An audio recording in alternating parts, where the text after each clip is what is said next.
এক ইহুদি নারী ছিল যার বন্ধু ছিল মা ফাতেমা, ভালোবাসা প্রেম মায়া মমতায় ছিল তাদের অনুপ্রেরণা, ছিল তাদের অনুপ্রেরণা।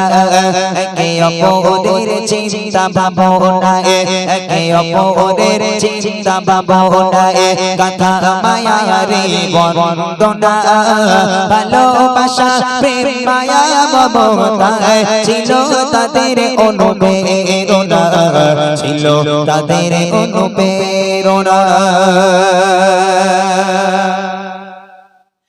এক তারিখে ইহুদি মেয়ের বিয়ে হবে, দিন ঠিক হলো।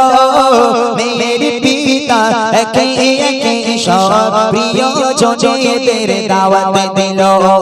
এক তারিখে ইহুদি মেয়ের বিয়ে হবে, দিন ঠিক হলো। মেয়ের পিতা একে একে সব প্রিয়জনদের দাওয়াত দিল, প্রিয়জনদের দাওয়াত দিল। মেয়ে বলে দাওয়াত দিয়ে এসো, মেয়ে বলে দাওয়াত দিয়ে এসো। আমার বান্ধবী ফাতেমা না এলে সে আমার বাড়ি, এ বিয়ে আমি করব না, এ বিয়ে আমি করব না। এক ইহুদি নারী ছিল যার বন্ধু ছিল মা ফাতেমা, ভালোবাসা প্রেম মায়া মমতায় ছিল তাদের অনুপ্রেরণা, ছিল তাদের অনুপ্রেরণা। আব্বা, ফাতেমা হচ্ছে আমার বেস্ট ফ্রেন্ড, ফাতেমা আমার সবচেয়ে ভালো বন্ধু। যদি আমার বিয়েতে আমার বান্ধবী ফাতেমা না আসে, তুমি যতই রাজার মেয়েদেরকে দাওয়াত করে নিয়ে আসো কেন, আমার বান্ধবী ফাতেমা না এলে বিয়ে আমি করছি না। আব্বা বলছে, মা তুই রাজার বাড়িতে মানুষ, মা কত রাজার বাদশার মেয়েরা আসবে, দামি দামি পোশাক পরে আসবে, আর এই দামি দামি পোশাক পরা মেয়েদের মধ্যে যদি গরিব ভিখারি ফাতেমা ওই ময়লা কাপড় নিয়ে, তাবলি মারা ছেঁড়া কাপড় নিয়ে যদি ঢুকে যায়, আমার মান সম্মান কোথায় থাকবে মা? আহা, মেয়ে নাছর বান্দা, যদি ফাতেমা আমার বাড়ি না আসে বিয়ে করছে না। আব্বা রেগে গেল, রেগে গিয়ে মেয়েকে কি বলছে দেখেন, আসবে বড় বড় রাজা বাদশা,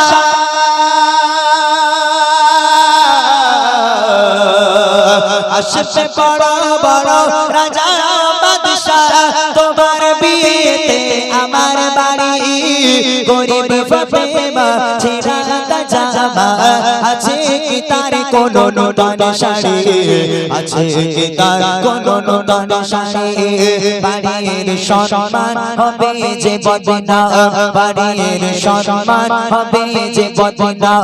আসলে গরিব ওই ফাতেমা, শোনো বেটি তোমার প্রস্তাব ভেবে নিতে আমি পারবো না, ভেবে নিতে আমি পারবো না।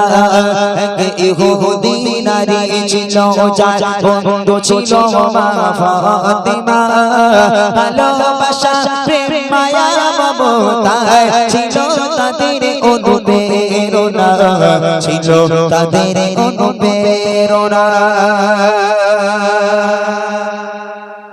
বান্ধবী চিঠি লিখলো ফাতেমার কাছে, বুবু আগামীকাল আমার বিয়ে, আমার বিয়েতে তোমাকে আসতে হবে বুবু। অনেক কষ্ট করে বাপকে রাজি করি যে যদি তুমি না আসো কিন্তু বিয়ে আমি করবো না, খুব রাগ করবো। আম্মাজান ফাতেমা অ্যাকসেপ্ট করে নিল, ঠিক আছে বউ, আল্লাহ পাক যদি ফাতেমাকে বাঁচিয়ে রাখে ইনশাআল্লাহ যাব।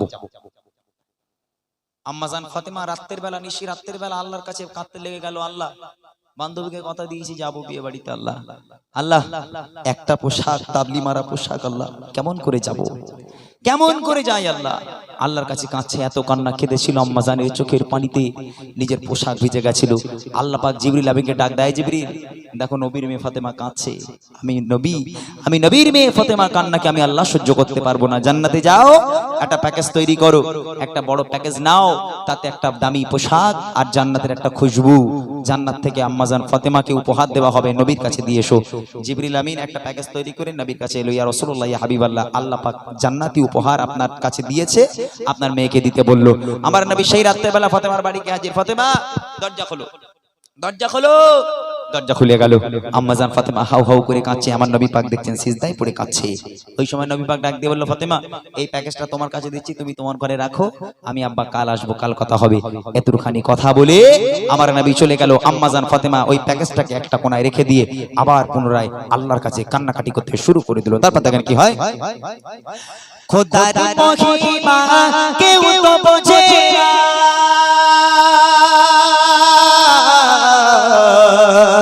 খোদার মহিমা কেউ তো বোঝে না। জিবরিল এলো মোর নবীর কাছে, জান্নাতে এসে কিছু সামানাত দিয়ে গেল মোর নবীর হাতে, দিয়ে গেল মোর নবীর হাতে। ফাতেমার বাড়ি গিয়ে মোর নবী, ফাতেমার বাড়ি গিয়ে মোর নবী বলছে, শোনো ফাতেমা, খোদার উপহার তোমার তরে, কবুল করো এই নজরানা, কবুল করো এই নজরানা। এক ইহুদি নারী ছিল, যার বন্ধু ছিল মা ফাতেমা, ভালোবাসা প্রেম মায়া মমতায় ছিল তাদের অনুপ্রেরণা, ছিল তাদের অনুপ্রেরণা। সকাল হয়ে গেল, এইবার বিয়ে বাড়ি যাওয়ার পালা। পোশাক জোগাড় হয়নি। আম্মাজান ফাতেমা তো জানে না, খুশি ফলো করো, আম্মাজান ফাতেমা তো জানে না যে পোশাক অলরেডি ঘরে পৌঁছে গেছে। আম্মাজান ফাতেমা দেখে সকাল হয়ে গেছে, এবার বিয়ে বাড়ি যাওয়ার পালা, তখনও পোশাক জোগাড় হয়নি। আম্মাজান ফাতেমা আবার হাউ হাউ করে কান্না শুরু করেছে। আমার নবী সকালবেলা ফাতেমার বাড়ি এসে হাজির। ফাতেমা দরজা খোলো, দরজা খুলে গেল।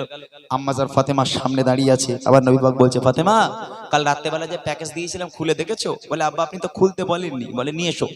প্যাকেজটাকে নিয়ে আসা হলো, প্যাকেজটাকে ছেঁড়া হলো। খোলার পর আম্মাজান ফাতেমা দেখছে আল্লাহ পাক আল্লাহ তাআলা জান্নাত থেকে আম্মাজান ফাতেমার জন্য পৃথিবীর বুকে সবচেয়ে দামি একটা পোশাক আর পৃথিবীর বুকে সবচেয়ে দামি একটা খুশবু আল্লাহ পাক জান্নাত থেকে আম্মাজান ফাতেমাকে উপহার দিচ্ছে। জোরে বলুন না সুবহানাল্লাহ।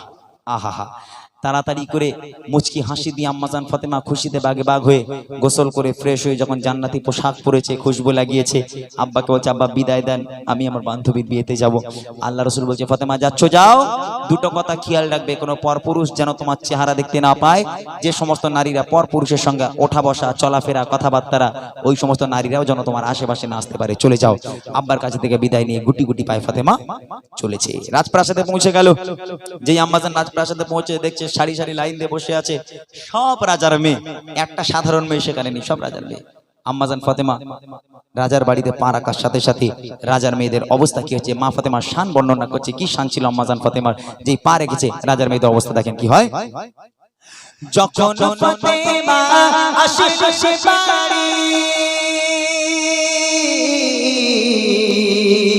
যখন ফাতেমা আসে সে বাড়ি, চমকে ওঠে যত রাজা বাদশা, এগিয়ে বড় পোশাক ফাতেমার হারিয়ে যায় সব মুখের ভাষা, হারিয়ে যায় সব মুখের ভাষা। সুবাসে ভরপুর দূর বহুদূর, সুবাসে ভরপুর দূর বহুদূর, মিশকের গন্ধে দিওয়ানা, কোথায় রাজা আর কোথায় বাদশাহ, করে ফাতেমাকে পেমানা, করে ফাতেমাকে পেমানা। এক ইহুদি নারী ছিল, যার বন্ধু ছিল মা ফাতেমা, ভালোবাসা প্রেম মায়া মমতায় ছিল তাদের অনুপ্রেরণা, ছিল তাদের অনুপ্রেরণা।